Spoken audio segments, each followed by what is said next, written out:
नमस्कार साथियों। इस वीडियो में मैं आपको बताने वाला हूं, यदि आपके परिवार के किसी सदस्य को कोरोना पॉजिटिव का रिपोर्ट आ चुका है, यानी कि वो कोरोना पॉजिटिव टेस्टेड है, तो ऐसा कौन सा तरीका है कि आपके या उस सदस्य के अलावा घर में जितने लोग हों उनको कोरोना ना हो। सबसे पहली बात, आपके घर में कम से कम उसका जो दरवाज़ा है वो अंदर की तरफ को खुलता हो और समय रहते वो बंद किया जा सके। उसके अलावा उस कमरे में एक आध खिड़की ज़रूर होनी चाहिए जो अन्य दिशा में खुलती हो। आप उस जो भी कोरोना पॉजिटिव है उसको पेशेंट नहीं बोलिए, कोरोना पॉजिटिव है उसको उस कमरे में रखिए। अब उसके साथ साथ क्या खास बातें ध्यान में रखनी है, अन्य लोगों को उस कोरोना पॉजिटिव लोगों के साथ मास्क अब 24 घंटे पहनना है। अगर आप मास्क पहनते हैं तो 90% आप चांस बचा लेते हैं कि अन्य को नहीं होगा। उस सदस्य के लिए क्या क्या चीज़ें आपको अरेंज करनी है। अगर उनके रूम में कोई इंडक्शन या सिंगल सिलेंडर या डबल सिलेंडर का एक चूल्हा, जिससे वो जब भी चाहें कुछ गर्म करना, कुछ उबालना, चाय बनाना बना सकें। बेसिक बर्तनों के साथ चाकू और फल वगैरह वहीं उपलब्ध कराइए। केवल जो कोरोना पॉजिटिव हैं वो वॉशरूम अगर उनके उस रूम में है तो बहुत अच्छी बात है।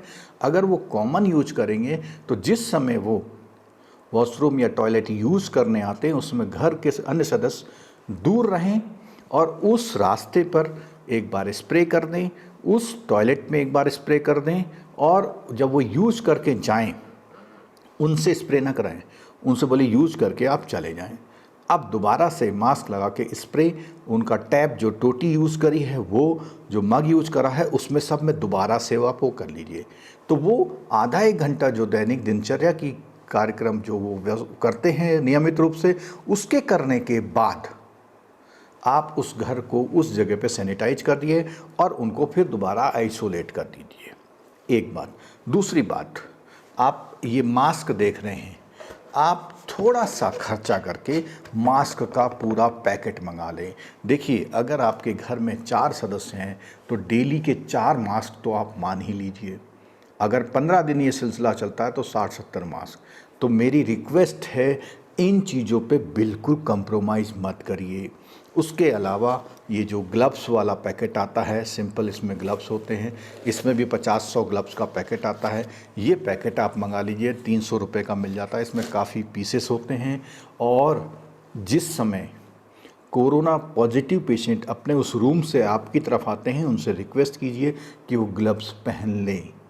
99% आप बचा लेंगे अपने घर के अन्य सदस्यों को कोरोना होने से।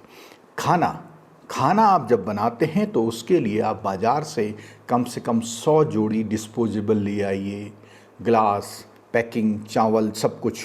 क्योंकि अगर आप प्लेटें देने लगेंगे तो 15 दिन तक 15 प्लेटें बड़ा मुश्किल हो जाएगा, सबके घर में नहीं हो सकती है।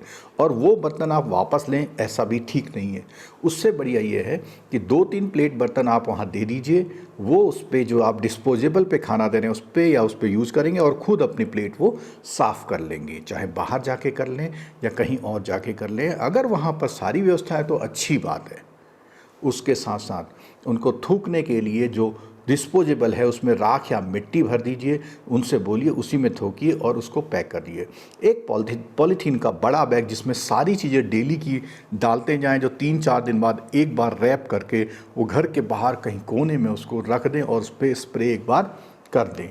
उसके साथ साथ उनकी व्यवस्था मनोरंजन के लिए हो सके तो टीवी वाला रूम उनको दीजिए। बाकी अन्य सदस्य उस टीवी के बिना रह सकते हैं क्योंकि वो मिले जुले हैं, 2 या 3 लोग। और अगर एक साथ घर में 2-3 पॉजिटिव हैं और बड़ा रूम है तो वो दोनों तीनों पॉजिटिव एक ही रूम में कोने कोने पर रह सकते हैं, उसमें कोई दिक्कत नहीं है। जिस व्यक्ति की तबीयत अगर ज़्यादा खराब होती है तो ऑक्सीमीटर का जो बताया था पिछले वीडियो में, ऑक्सीमीटर से वो देखते रहें, ऑक्सीजन इसका बेस्ट वो है।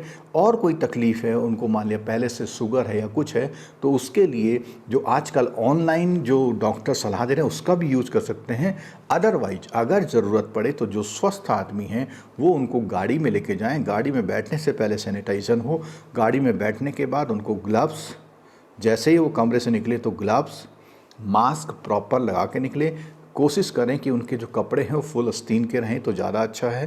तो उस तरह से आप उनको डॉक्टर के वहाँ ले जाएं, दिखाएं, फिर वापस ले आएं।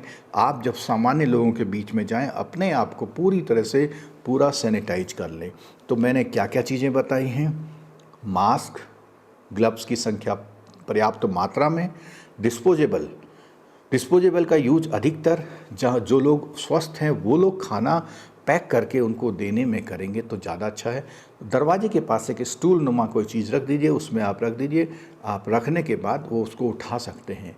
अब यहाँ पर एक साइकोलॉजिकल बात ये आती है कि कहीं उनको ऐसा ना लगे कि मेरे साथ कोई छुआछूत या मुझे कोई गंभीर बीमारी है। उसके लिए आप बराबर बातचीत करते रहें, सब कुछ मतलब ऐसा महसूस कराएं कि वो ऐसा लगे उनको कि नहीं, मुझे कोई ऐसी बीमारी नहीं है, लेकिन मेरे को इस समय बचना है और लोगों को बचाना है। उनको कभी भी ये महसूस ना होने दें कि उनकी वजह से अब ये कोरोना आ गया, सबको ये कोरोना हो जाएगा। और उनके ढांढस के साथ परिवार लोगों से उनको फ़ोन कराते रहिए, हालचाल पूछते रहिए और उनको बोलिए कुछ ऐसा काम अगर आप कर सकते हैं जो बचा हुआ था, आप कुछ समय के लिए उसको कर सकते हैं तो कर लीजिए। बाकी लोग अपना समय दैनिक दिनचर्या और जो बचे खुचे पुराने काम हैं उनको करने में लगाएं और इस तरह से 12 से 15 दिन बीत जाने पर, सामान्य स्थितियां रहने पर या रिकवरी हो जाने पर दोबारा से टेस्ट कराएं। अगर टेस्ट में नेगेटिव आ जाता है, वैसे भी इसकी वायरस की उम्र 10 से 12 दिन की बताई जाती है, जब फैलने के चांसेस ज़्यादा होते हैं। टेस्ट नेगेटिव आ जाए, खुशियाँ मनाइए, दोबारा शामिल होइए, खूब खाना उनको खिलाइए और उनकी रिकवरी को, जैसे कि हमने पिछले वीडियो में बताया था, जो भी तरीके बताए उन तरीकों को पूरा कीजिए। तो ये वीडियो आपको कैसा लगा, अपने दोस्तों, रिश्तेदारों और सभी जिनके घर में कोरोना का कोई मरीज है या टेस्ट पॉजिटिव आया है उनको ज़रूर शेयर कीजिए, क्योंकि ये जो है वीडियो पूरे एक्सपीरियंस से बनाया जा रहा है और इसकी स्प्रेडिंग को रोकिए। आपको अगर ये वीडियो अच्छा लगा तो चैनल को सब्सक्राइब जरूर कीजिएगा। Thank you very much.